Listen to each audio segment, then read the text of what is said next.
Hello everyone, আসসালামু আলাইকুম। Lifestyle cook and ব্লগে সবাইকে ওয়েলকাম জানাচ্ছি। আজকে আপনাদের সাথে শেয়ার করব রসুনের আচারের রেসিপি। আশা করি রেসিপিটি ভালো লাগবে। আর এটা দেখতে যেমন লোভনীয়, খেতেও কিন্তু খুবই মজা।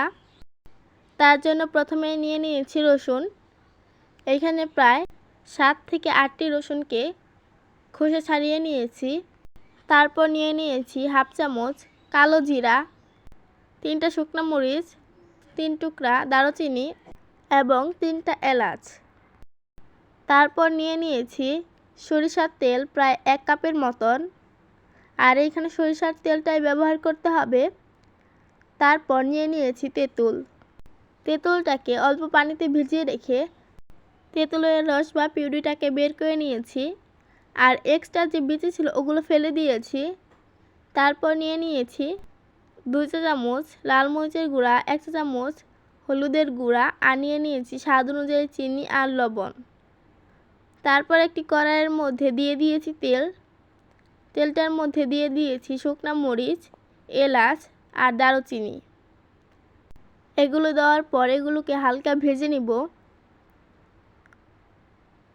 এগুলো ভাজা হয়ে গেলে এটার মধ্যে দিয়ে দিব এখন কালো জিরা। কালো জিরা দেওয়ার পর এগুলোকে আবার একটু হালকা ভেজে নিচ্ছি।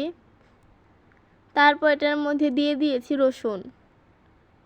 রসুন দেওয়ার পর এগুলোকে আবার ভেজে নিব। আর রসুন কিন্তু আমাদের শরীরের জন্য খুবই উপকারী। প্রতিরোধ ক্ষমতা বাড়ায়, রক্তচাপ নিয়ন্ত্রণ করে, হজমে সহায়তা করে, ত্বকের উজ্জ্বলতা বৃদ্ধি করে, হাড়ের শক্তি বৃদ্ধি করে। আসলে এগুলোর উপকারিতা বলে শেষ করা যাবে না। রসুনটাকে হালকা ভেজে এটার মধ্যে দিয়ে দিয়েছি লবণ, হলুদের গুঁড়া আর লাল মরিচের গুঁড়া। এগুলো দেওয়ার পর এগুলোকে আবার হালকা ভেজে নিব।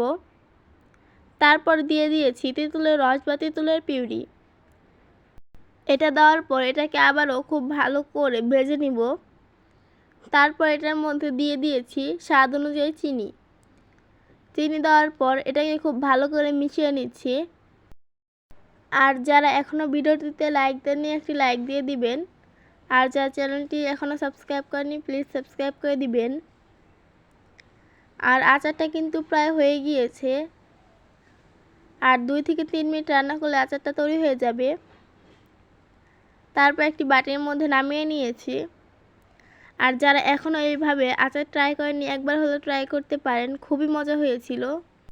আর এরকম করে বানিয়ে একটি কাঁচের জারের মধ্যে বা বয়মের মধ্যে সংগ্রহ করতে পারেন।